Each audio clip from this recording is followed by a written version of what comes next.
What is up, everybody? We welcome you to SportsShack, episode 49. One more episode closer to episode 50. I'm Brandon Talley, along with Dennis Toohey. Now, it's been a very chaotic week in sports, especially these past couple of days. Last night was a chaotic night as for itself. Would you agree, Dennis? Yeah, definitely was. NBA playoffs in full effect, NHL playoffs in full effect, and then of course you also have the NFL draft. So while it wasn't a complete and total sports equinox, of course MLB also going on, it kind of felt like it because there's a little bit of news everywhere. So yeah, fun week. A very fun week. Let's say, um, Mina was definitely very exciting. I was gonna say, I know the draft was pretty interesting last night. The Knicks, they blew another game. Everyone's thinking that everyone thought they had it in the bag. It's especially our good buddy that I was talking about before before we started the live stream. I said our good buddy in the gym. I don't want to throw out names. Sometimes I do, but I don't. Um, was a huge Knicks fan, and he was telling me, he said, "Oh, Knicks in four." He thought they were going to sweep it, but the Hawks the other night, it was Monday night at the Garden. They CJ McCollum, he's proven otherwise. Yeah, I said going into this, like a lot of Knicks fans I know from work and whatnot were all very, I don't know if I'd say arrogant, but certainly more than just a little confident that they were going to beat the Hawks. And I think what they're learning is that the Hawks came to play, Brandon. The Hawks came to play. I think one thing I will say going into this matchup, I would have given the advantage to the Hawks in coaching. Certainly, I think they have some good players. While they're not as top heavy as the Knicks, they are a team that they have like kind of. If we're just talking about like a video game, sometimes enough 85 overalls are enough to beat a team of more 90 overalls. You know what I mean? Yeah. That while they don't have the top tier talent, they have enough middle tier talent that it does kind of balance out.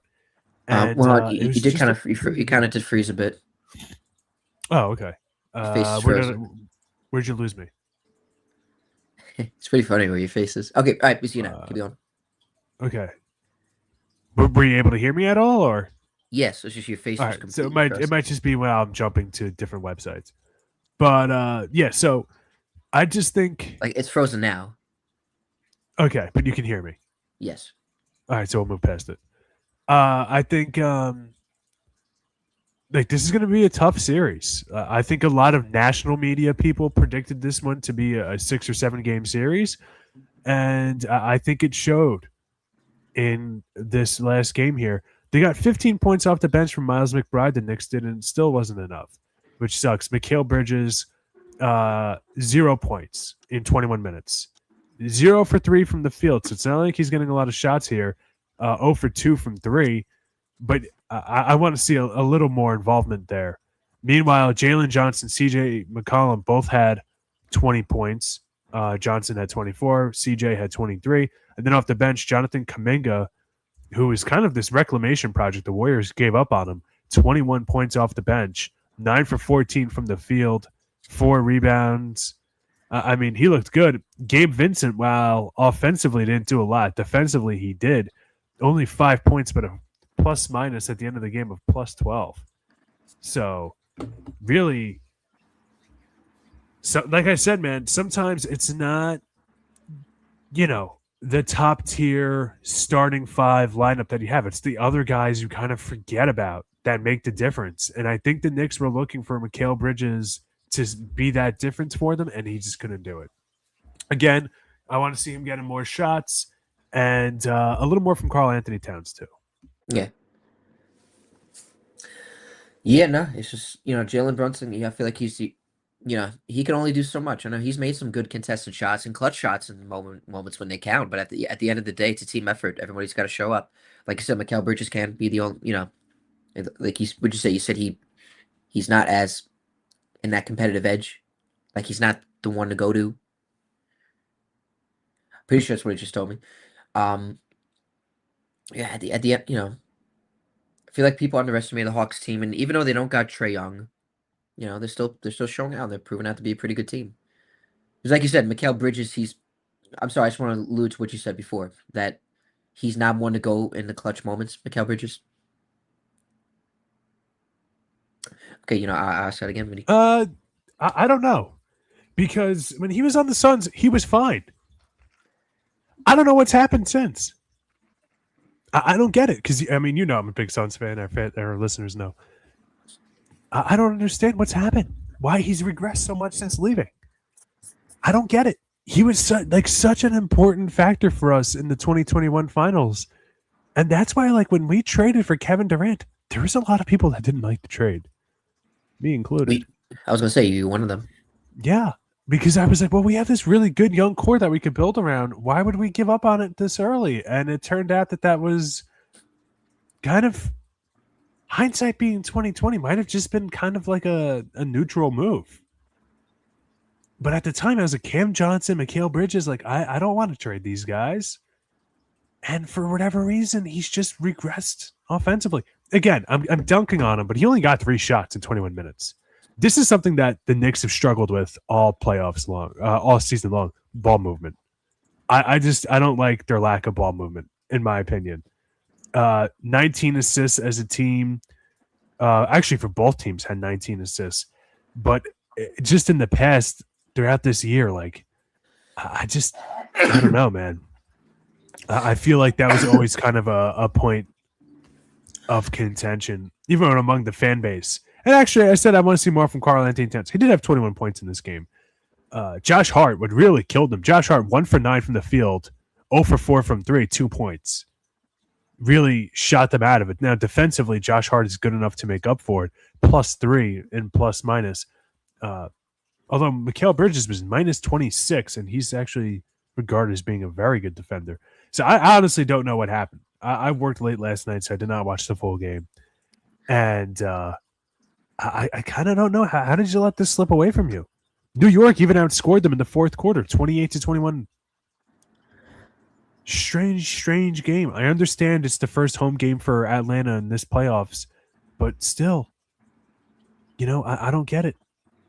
I don't get. And what I said about ball movement, that's a big reason why they got rid of Trae Young. Was the shooting was gone. He was kind of shooting them out of games, and they just traded him. I think people kind of forget, this Hawks team has been exceptionally better without exponentially better, rather, without Trae Young on it in every single facet, especially defensively. So, I don't know, man. I think the Knicks might have I know definitely the fans took this team too lightly. I don't know if the players have, but they're going to have their work cut out for them now. They trailed the series 2-1 in a best of 7. Kind of sucks. The Knicks had an opportunity to sweep the Madison Square Garden games, and they couldn't do it. And now they're going to have to steal a game on the road here in Atlanta, which is not exactly a walk in the park to play in. So we'll see how that goes. Other games last night. We'll see how it goes. We'll dive back into basketball. I do definitely want to talk about the NFL draft because I feel like that was a big vocal point of the sports world. I don't know what's going on with your end. Maybe I don't know. It's one of those. I think when I jump to a different tab, I think it's just going to happen. Maybe Google Chrome. It's just. I'm just going to freeze when I jump to a different tab. There's nothing I could do. You could share the screen too if you want to. You can share the screen on here. You can test out the features another night. Too much. Yeah. But yeah, so what do you want to ask me about the draft? Because that was a big night. So I'm just going to rely on you to hear me, right? Now, why don't we hear you loud? We hear you loud and clear. I mean, it's funny. I think it's funny. So what we're going to do is I'm just going to ask you, what do you think about this this draft here? We'll start off. Fernando Mendoza goes first overall to the Raiders. Correct. How do you feel about that? I think this is kind of a foregone conclusion heading into the draft. But uh, do you feel one way or the other about it, or Oh no, it was a slam dunk from the beginning. This was a slam dunk even way before like New Year's Eve of 23 or 24 or 25. Okay. My apologies. This was a slam dunk of a draft pick no matter what. Like, especially after the national championship game he had with his signature touchdown run. And he's just, he's just a great, not just a great quarterback, but he's a great guy. Definitely someone you want on your team, representing your team. And he's just humble. I love that the fact, obviously he's a devout Catholic. That's great. I love the fact that he stayed in his home in Miami. He wanted to be surrounded by his family, but not only because of that, but because his mom, is hard for her to travel.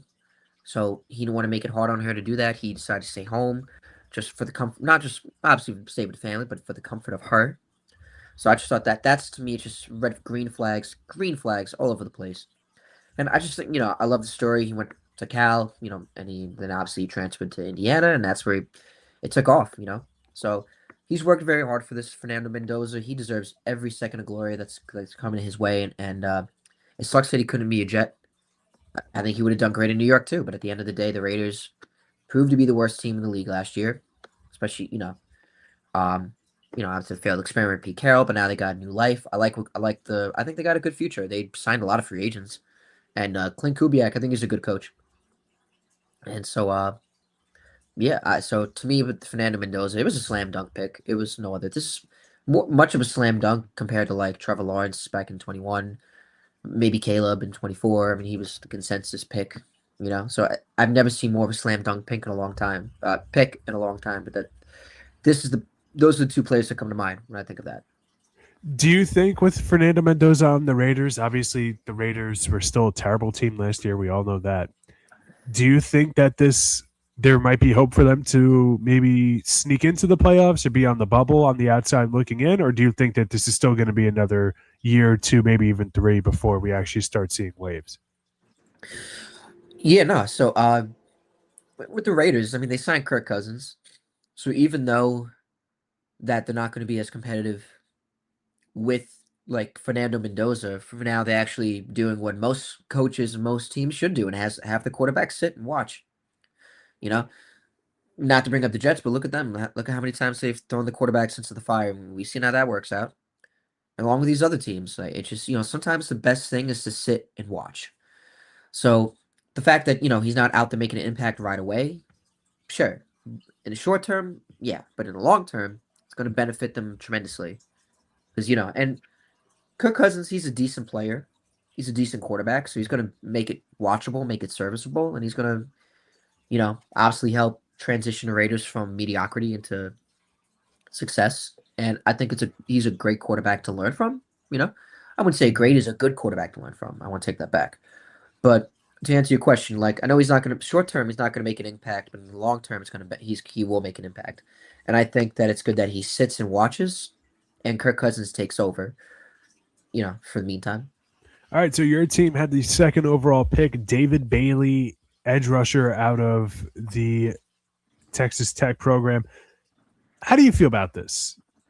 Did you think that they should have went for a quarterback, or do you think that because they're so far away, you might as well just take the best available player? So in the beginning of the draft, I remember Dante Moore was a quarterback that was, people thought was going to come out and was going to be the vocal point for that spot at number two. But the fact that he went back to college, I was so happy. I dropped in my knees at my job. You know how they say like you fell down to your knees at a Walmart? That's why I fell to my knees because nothing against Dante Moore, but it just would have been a move that would have been rushed, would have been pressured. The Jets would have been pressured that they would have had to take this quarterback. But the fact that he said he wasn't ready, he went back to college, and now the Jets could focus on just building the roster. Because even if they wanted to take a quarterback this year, it would not be a good decision. I originally was for that. I originally was for they should take a quarterback now so you have them for next year. But again, my patience is tested, and it's going to keep on being tested for, especially as long as I'm a Jet fan. Um, to answer your question, I think it's good that they didn't take a quarterback this year. I think they take a quarter. I think next year, supposedly the class is loaded, as we all know. Uh, Dante Moore is going to be one of them. So hopefully Dante Moore, if he's more polished and he's more ready, he might be the quarterback. Especially since we took Kenya and Sadiq. his tight end. But again, I'm glad the Jets, take a quarterback this year. I want them to take a quarterback next year. What I wanted them to do and still do is build a roster for next year for the quarterback that comes in. So when he comes in, that he's in a better situation. He's ready to succeed, where he's not in a dumpster fire of a roster. So I'm glad the Jets didn't take a quarterback this year. I like that they're just going to build a roster from scratch. It's essentially last year was kind of definitely the definition of a rebuild year. It wasn't just a rebuilding year, but an evaluation year. And what I mean by that is that, obviously the roster was not set. Sure, they had Sauce Gardner and Quinn Williams, but they didn't have enough talent. So what they did was they traded them away and they got some good key picks.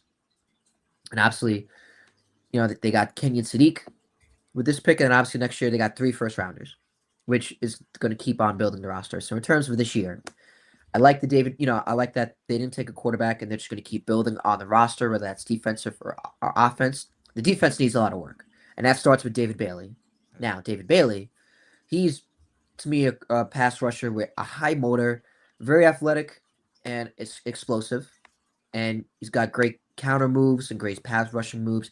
He's the definition of a pure edge rusher. So I originally was for the Reese pick because of the versatility, but I also wouldn't have minded David Bailey because of the fact that he's a pure edge rusher. He's the definition of like what you want at the edge rushing position. People compared him to Aiden Hutchinson. Some people Chad Robinson, you know. But David Bailey, to me, I like the pick because of his explosiveness, the fact that he can get to the quarterback. I love his story. I've read up a lot on him these past couple of weeks. I've done nothing but write about him and Alvaro Reese. That's what I'm doing for the other side, Blitz Sports Media. And so you do my study on David Bailey. Obviously, you could tell with David Bailey, you have stability, you have like proven, but then obviously Alvaro Reese, you have the versatility. So at the end, I don't think they could have gone wrong, and I like the David Bailey pick because like everything I just said. And Aaron Glenn, they seem like they have a plan for him and what they're going to do, and hopefully it fits and hopefully it works out. So I'm excited to see. I like that they added to the defensive room that failed to get to the quarterback and create turnovers, and I think it starts so far with David Bailey. All right, so I saw a lot of people saying I actually see an article here on the side, which is funny, that Jeremiah Love seems to be the favorite for the Rookie of the Year. Do we like this pick for the Cardinals? The Cardinals, keep in mind, they looked pretty good at the end of the season. They showed some signs of life there. How do we feel about the Cardinals here? Or Yeah, the move definitely interested me. I'm not gonna lie. I mean, the Cardinals I knew were kind of like a team that was interested in Love. I don't know if it's necessarily need. I mean, James Conner is coming off an injury. He did have a bad injury. I forgot he broke something. I forgot what he broke, but I know it was season ending. That's how bad it was. They got Trey Benson. They signed Tyler Algier from Atlanta. So the running back room is filled with a ton of players with just ton of talent, a ton of players at the running back position. So you know, obviously you'd have to think he's the number one starter right away. Jeremiah Love though, great prospect. Obviously, in college football, I'm an Alabama and Notre Dame fan. I like to consider myself more of a Notre Dame fan now that I'm older. Um, so obviously I knew about Jeremiah Love and just the explosive player he was. I thought he'd be a good candidate for the Jets. That's I was like a couple years ago. I was saying like I'm ready for him to be a Jet, but obviously we don't need him. We got Brees Hall and Braylon Allen. That's a different story. But like I said, Jeremiah Love, great prospect, tremendous talent. He's going to be definitely high on fantasy draft boards. And my question is with the Cardinals, I just wonder what they're going to do with the running back room. Just saying, they got a lot of running backs loaded at that position. So that's just my question is that's what are they going to do? Like someone's going to get cut, or then again, there were a lot of injuries to the room. So I don't know. That's my question. I wonder what they're going to do. In terms of the quarterback position, Jacoby Brissett, I wanted him to be the Jets bridge quarterback this year. Obviously, the Cardinals, they realized what they had, and they said, no, we're keeping him. So I think he's a good serviceable quarterback for them. And I think the offense did way better under him than it did with Kyler Murray. I feel like everybody knows that. So, I think they're going to be serviceable with Jacoby Brissett. I know they got Mike LaFleur, who was the Jets OC, brother of Matt LaFleur from the Packers. I'd like to see what he's going to bring to that team in terms of his creativity, what kind of play style he wants from his players, especially with Michael Wilson. Is Marvin Harrison Jr. going to have a rebound year? People are ready to label him as a bust, but could he change that? So, I think, I think the Cardinals, they got a good future. It's again, the pick is interesting, but again, it only adds to the explosiveness on that offense. All right, Cardinal Tate. We'll do the top five and then we'll jump around a bit. Carnell Tate, wide receiver out of Ohio State, goes to the Titans. One, did not know the Titans switched their logos around. That looks nice. They did, Two, yeah. how do we feel about this? I feel like that's a team that's got so many holes. Clearly, they brought him in for Cam Ward, but is this the right move here? That you know, to get another skill player, another offensive weapon when they got other issues that they could be prioritizing, or do Listen, you I think mean, it's fine? They got so many things going on that it's kind of it's almost well, I hard to have a mean, bad yeah. pick here. Well, it's crazy. They did add to a room of Wanda Robinson, who they just signed, and obviously they still got Calvin Ridley, and I gotta look more of their who they have on the depth Yeah, chart and they just to still refresh my have mind. my guy Shamari DK, Yeah, Shamar DK. who is an absolute unit on special teams and had a few decent games at wide receiver as well. I just thought this was kind of an odd pick, especially because they got Wandale Robinson. Who I'm just like, I just, sidebar here. I'm just so pissed off at the Dexter Lawrence thing because it cost us Wandale Robinson. Like, I'm still mad about that Yeah, for I that mean, reason. we definitely after the Cornell take pick, we definitely, or actually, no, we'll get this stuff. We'll talk about it a bit, but I just want to get my thoughts on Cornell Tate. Um, Explosive receiver. He was regarded as it's clear he was regarded as the best wide receiver in the draft. Otherwise, he wouldn't have been the first wide receiver taken. Explosive receiver. People compared him to T. Higgins. Another compliment. Another Ohio State stud. You can never give Cam Ward never too much weapons, especially the fact that he's still developing as a quarterback in the league. He last year for the Titans, everyone thought they were going to have the number one pick. It was either between them and the Jets. Of course, it ended up going to the Raiders. But at the end of the day, Tennessee they showed some fight. Obviously, they fired Brian Callahan. Then Mike McCoy took over. But at the end of the season, Cam Ward he showed some strides. People thought he looked like a rookie at times, but he soon found ways to adjust, and he proved that he is capable of competing in this league. So obviously, with Robert Saleh coming in as the head coach, Brian Daboll as OC, they're trying to surround him with as much talent as they can. So if that means adding Carnell Tate to that wide receiver room, then hey, sure. Especially Calvin Ridley and Wandale, they're more like vertical speedsters. Not that much height. I mean, the explosiveness. Don't get me wrong, it's insane. But in terms of going up and getting a jump ball, they're not the players to think of. Maybe Calvin Ridley, but a lot of people. But I don't think that's the player I would think of. So again, Carnell Tate gives them that option. So hey, I like the pick for them. Good for them. It's definitely crazy. I think that pick kind of screwed up a lot of boards for a lot of draft boards for the league. So Definitely. I was kind of assuming the Giants would get another wide receiver or not to yeah, kind of I don't. replace Wandale Robinson because I was looking at the Giants wide receiver group before we started, and that's going to segue us into the Giants pick.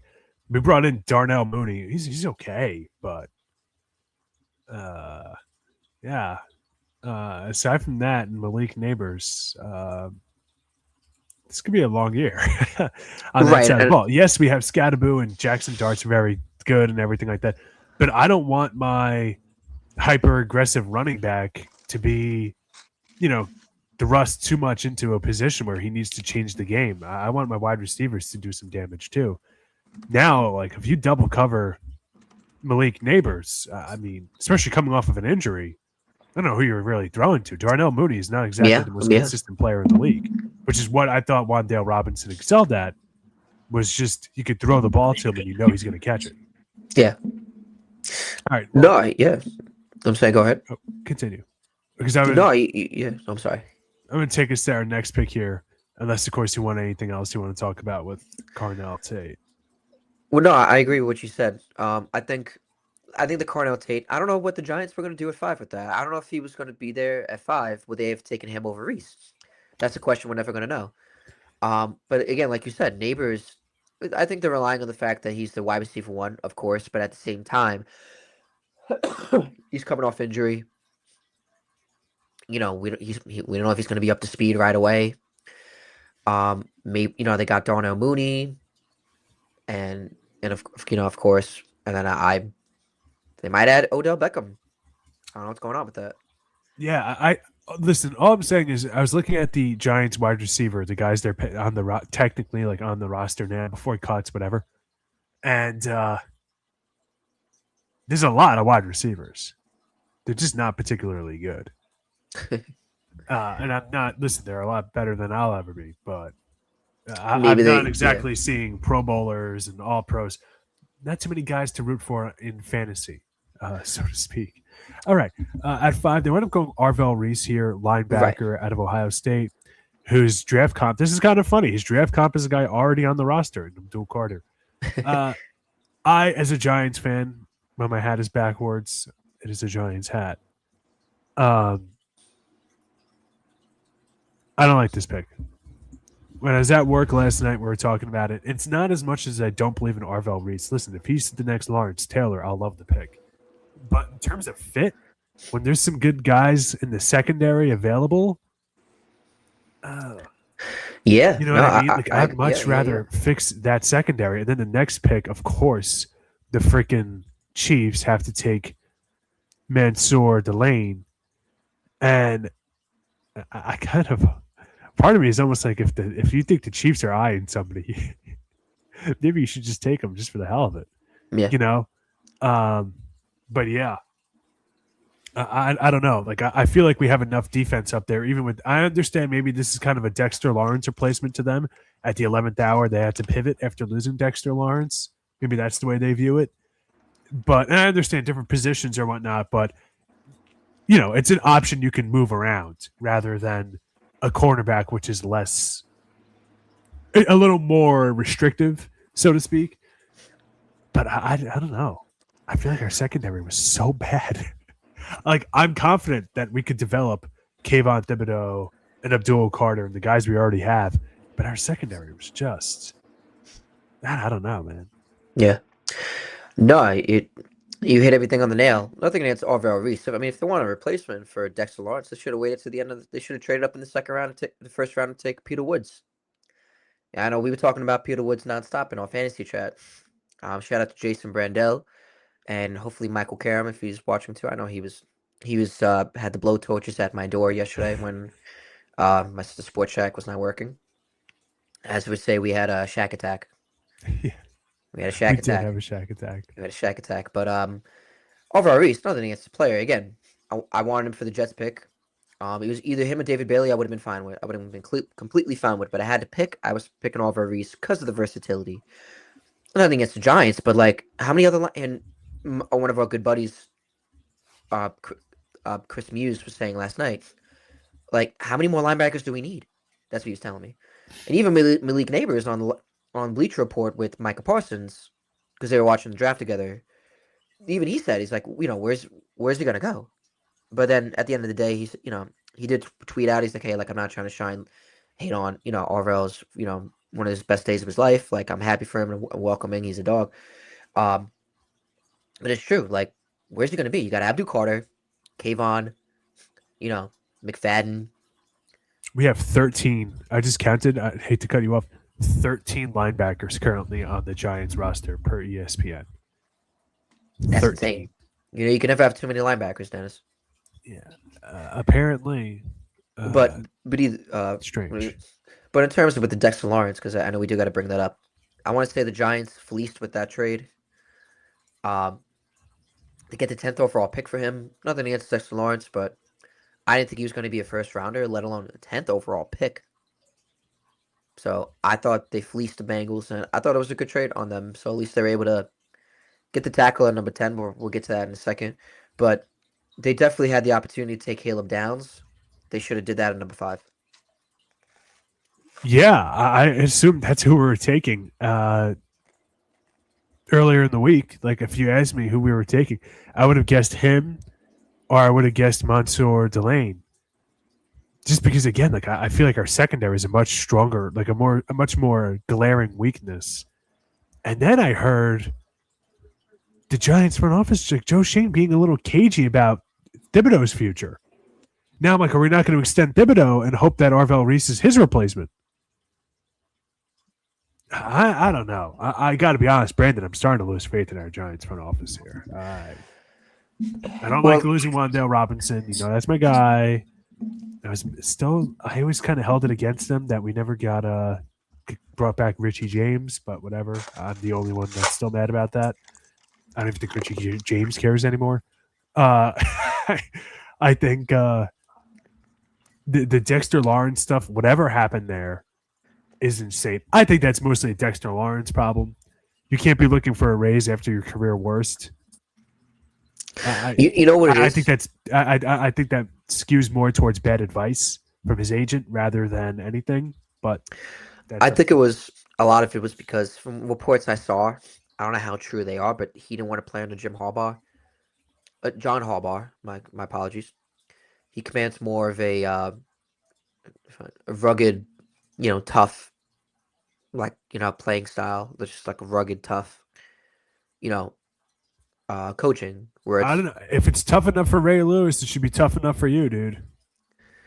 well, I guess it didn't prove otherwise. So just Dexter didn't feel like he wanted to play under John Harbaugh. That's the reports that came out, and obviously there's reports. Ooh, there you go. There's reports saying I don't know if he's not in the best football shape, or maybe he's not up to par. Again, either way, it just clearly he didn't want to play for the Giants as much as they thought, and so a trade was worked out, and now he plays for the Bengals. In terms of the Bengals, like We'll they get need, there at some point. We'll get we'll get there. there at some point, yeah. But that's what I think. Um, let's wrap up the top 10, and then maybe Yeah, we'll talk about the Giants and we don't have to go player to player. The Giants might have taken the offensive tackle out of Miami at 10. Unless, of course, you want to talk about anybody else in the top 10 specifically. I figured we'll just talk New York picks from here. um. Well, Jordan Tyson is intriguing to me. I feel like that's a good pairing for Chris Olave, and I feel like it's good playing in the Mercedes-Benz Superdome, the Caesar Superdome, the Mercedes Superdome. That's Atlanta, actually. Am I correct? Uh, the Caesars Superdome in uh, New Orleans. I think that's a good fit for him. A good stadium. Uh, I like Tyler Shuck. I think he's still a good quarterback. And especially he's going to work with a good coach in Kellen Moore. So I think it was a good fit. As for the Saints, and especially a good pairing with Chris Olave, as the Saints are trying to build back that the offense that they once had with Drew Brees, and even though they still got Alvin Kamara, but they did add Travis Etienne, so definitely upgraded. I feel like a lot of teams definitely upgraded this whole offseason. So, but that's my Jordan Tyson, Sonny Styles. Not a lot of people too high on him from people close to us that talked, but we'll see. But yeah, I guess it's my wrap on the top 10. Yeah, I'm happy the Giants took an offensive tackle. Offensive lineman, it's always a crapshoot to get drafted, but whatever. I'm happy. Second quarterback to get taken, Ty Simpson to the Rams. I guess it makes sense. Matt Stafford's not getting any younger. You got to strike while the iron is hot. Do you have any particular feeling about that or no? Oh, that shocked me. I mean, I like Ty Simpson. I thought he needed more experience, and I don't think he's a quarterback that they could take right now. Um, I think he's, for I don't think it would have been good value for maybe like in the second round. I think the Rams, whom they never have a first round pick, I think they should have took a player, non-quarterback to help them. I get it. You want to set up for the future. I get it. But at the same time, I don't know. It's clear that it wasn't the pick that Sean McVay wanted, because you see at this press conference, he doesn't look too happy. Um, again, I'm not hating on Ty Simpson as a player or his character. I think he's a great guy, and I think he has tremendous potential, tremendous talent. But honestly, if there's any team for him to go to, it's the Rams. It's the Rams, because then he could sit behind Matthew Stafford, MVP, Hall of Fame quarterback. No other better quarterback to learn from. And then obviously sit back and watch. No pressure. You just hope that he just lives up to the potential. And It definitely shocked me. 'Cause all I'm saying, I just don't think he should have been taken that high overall. They probably could have taken a player, maybe like Kyle Lemon, who everyone is raving about, and he dropped to the Eagles. He even got past the Jets. But I like the team. I just don't like the pick. Okay, I was going to say, so you like the player, you like the fit, you just don't like the pick in that specific spot. Yes. Okay, one thing I will say, just to kind of counter here. Oh no, never mind. I had my picks mixed up. I was going to say, well, it was ahead of the Cowboys. I actually got the picks mixed up here. I thought they took him here. Whoops, my bad. All right, so you had mentioned him a few times. Tight end out of Oregon, Kenyon Sadiq. It seems like you're pretty high on him, buddy. Um, I did not. If you would have told me the Jets were going to take a tight end with the 16th pick, I wouldn't have believed you. I would have thought you were crazy. I would have thought you were telling me you had dinner with Michael Jordan at the Northport Hotel, uh, which is where I was last night. Uh, not with Michael Jordan. I I was wish. about to say, oh, Brandon, I didn't realize you were that tight with him. I was at the Northport Hotel. Not with Michael Jordan though. That would have been crazy. But I was gonna say, but you know, I guess there was no other players. They supposedly Darren Mucci said this was a slam dunk pick. I questioned it at first because like really a tight end? Because number one, the Jets are not known for their tight ends. They're known for a lot. They have had a lot of defensive studs. Joe Namath, obviously Super Bowl III win. Curtis Barton, Testaverde, Keyshawn. I can give you all the Jets players. Drew Rivas, but they're not known for their tight ends. Like what? Dustin Keller, Mickey Schuler, Rich Castor, right? I think that's the other player. Uh, Anthony Beck. Like, like when did they have a good tight end? So maybe Kenyon Shady could change that. So, but like I said, I just question. I'm like, really a tight end? Really? Come on. There was no other position we could have filled. But supposedly it was a slam dunk, and supposedly Kenyon Sadiki's a stud. And I looked at like just like some pictures of him in football. He looks jacked. Like he looks like a beast. And so supposedly he ran like a 4.3. That's the fastest from a tight end in like maybe 20 years. That's insane. And supposedly he's like a big chess piece on offense. You could put him at tight end. You could put him in the slot. They could do so much with him. And he's just a mismatch. And again, the speed. I think the speed is what separates him from all the other prospect. Now he does need to work on his hands. Supposedly he doesn't have good hands, but he said it. I need to work on my hand to eye coordination, work on my hands, and yeah. So I questioned the pick, but I've come to like it, and especially what we did at number 30.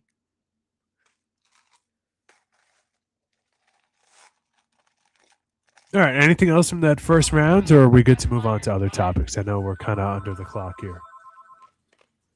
One thing to say is I did love Omar Cooper Jr. I liked him from the beginning. I know the Jets were hiring him Oh, too. okay. Good. Yeah, you guys, some offensive talent may not hurt. Although I think defensively, you guys were really lacking. I'm not trying to sound like a hater, like we're friends with, but I Right. feel like No, you guys I have respect. so many holes on your team that uh, you got to try something. Like if you want to build around the offense, build around the offense. Might as well just throw anything and see what sticks. So I guess in terms of positional fit, that's fine.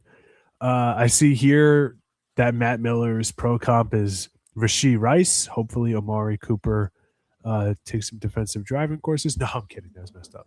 But I hope he's. I hope a lot of times we see these wide receivers and whatnot kind of get caught up in stupid stuff, and hopefully, he's good for you guys because you need a stable culture. I always say that the Jets, and I'm not the only one. The Jets need some stability there, and hopefully, this guy is the right pick for you and your offense. And that's like such like a generic response, but No, hey, you know what? I thought your response was fine. okay. I Seems like I he's like the pick. I didn't in a think the Jets were going to trade up. In the first round, I thought they were done for the night. They were going to wait to the second round. But obviously, they loved Amari Cooper Jr. enough that they wanted to trade into the first round to get him, especially what that does, you take him the first round, that gives him the ability, that gives the Jets the ability to have him for 5 years, not just four. Because obviously, if you take it out of the first round, that you can't have that like the fifth year option. It's only for first rounders. So they liked him enough as a prospect where they were able to do that. That shows a lot, not just about him, but how much the Jets love him. He's definitely going to start as wide receiver three. Could work his way to wide receiver two, but Adonai Mitchell, I think, is the wide receiver two. To me, he's clutch. To me, he's clutch. He's tough. The yards after the catch, I think that's the biggest thing with him. And he was a big factor in the Hoosiers' go-to run to the national championship. So I love the pick. I was excited about him. Chris was not happy, but I'm like, you're a hater. I love the pick. It's a great pick, and we needed wide receiver. We need weapons on wide receiver. And last night the Jets added two of them, tight end and stud wide receiver. And that's all I gotta say about the draft. All right. Do we want to jump to baseball real quick, or do we want to Sure, wrap up? All right. we got a couple minutes. So, your New York Mets finally won a game, and now you guys are on like a little mini winning streak, Brandon. How about that? So you guys lost your what 12 straight? Unfortunately, We don't have to count. And now it's 12 straight. Yeah, it's 12 straight. back to back games you guys win. Now you got the Rockies coming up. I think people kind of haven't realized the Rockies have been a bit of a tough out so far. Uh, they even gave a little run for the money to the Dodgers in this series. They stayed in every game. And you guys win a barn burner against the Twins here, survive a late comeback by the Twins, and you get to their ace offense, something that the Mets have been struggling with all year long. You get to Joe Ryan, one of the best young pitchers in the league, perennial all-star, perennial all MLB caliber player. You get to him, you knock him around. Brandon, do you think that this Jets success, this Mets success is sustainable, or do you think that this, it's going to be a little bit more of the last week rather than the last two nights moving forward? No, that's a good question. It shocked me. I was just happy they got a win. I didn't think they were able to get two straight. Last night's game showed a lot. It showed resilience, showed they can hit, and it showed, I don't know what the third thing would be. Now I say resilience because, hey, you know what? They were up 7-3. They gave it away. It was 7-7, and then they found a way. They found a way to come back. They and win the game. Now Devin Williams was almost giving me a heart attack at the end of the game because just I don't know what's going on with him. I know you've mentioned it before. That's maybe it's because of the injury. He's just not the same mentally after what happened in 24. But luckily they're able to put the game away. I'm so happy to see Carson Bench looking good. He had two hits. Bo Bichette's finally contributing. So it's just great to see just what they weren't doing, Dennis, is they weren't hitting. They weren't hitting. Like, put the ball in play. Do something. Like, it's like me out there. Like, I didn't know I was playing baseball again. Like, come on. Like, Bo Bichette, you were known in Toronto for one of your clutch hitting and just the power, the contact with your bat. But I'm happy to see that he's getting going. It's good to see Soto back. It sucks for Lindor, but I think Lindor, even though Lindor was heating up, I think maybe this is good. Maybe he needs a break and just take some time off. You can see he was hurt, so it's good to see he's on the IL. But at least we got Soto back. But in terms of last night, it was just good to see the Mets offense finally producing because, the pitching, sure, the pitching has been a little bit inconsistent lately besides Clay Holmes, Nolan McLean, but, you know, what's going to lose them games is the offense. But last night proved otherwise. Okay, and real quick, earlier in the week when the Mets were still on their losing streak, reporters had asked Juan Soto if he had reached out or talked to the Mets during their losing streak. He said no. As a Met fan, how do you feel about this aloofness that we've seen with Juan Soto? This kind of almost like apathy towards clubhouse culture, really everywhere he played. It doesn't bother me. I mean, what bothers me that he wasn't playing because obviously they needed. It's clear they needed the bat. Is you know, I don't know if I'm not going to read into it. I feel like New York media is kind of a little bit too much. So I don't want to read into it. It is important to note in 5 plate appearances, Juan Soto did have 2 walks, no hits yesterday, but 2 walks. Still getting used to this season.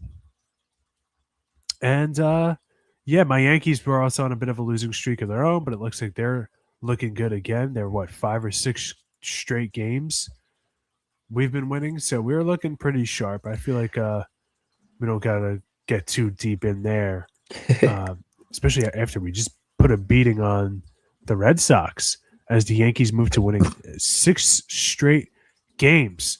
The Yankees will start a road series against Houston tonight at 8:10, and the Mets will be hosting the Colorado Rockies at 7:10 for their series going into the weekend.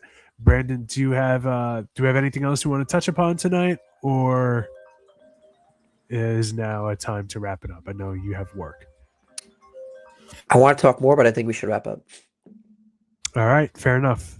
So with that, do you want to do the closing words, or do you want me to do the closing words? I think you can do it today. Thank you. First and foremost, just want to say thank you to you and the audience for bearing with me as I just am getting absolutely 360 windmill dunked on by allergies. Same. Had to repeatedly walk away to get tissues, although I didn't have tissues anyway, so just paper towel, whatever. Thank you for bearing with us. And, talking some NFL draft, NBA playoffs. Go Suns, go Knicks. We'll see how it goes. And go Sabres. Our boys from the Northwest still kicking it, man. Still getting after it. I picked them to come out of the Eastern Conference. Go Sabres. Rise up, baby. And with that, thank you for joining us on the 49th edition of Sports Shack. I, Dennis Toohey, always joined by today my right-hand man, Brandon, serving up your sports takes. Brandon, any closing words? I'm glad we overcame the Shack attack, and we had a good episode today. Yeah. Take your allergy medicine and watch sports. That's right. Thanks for watching. Don't forget to like, subscribe, and share.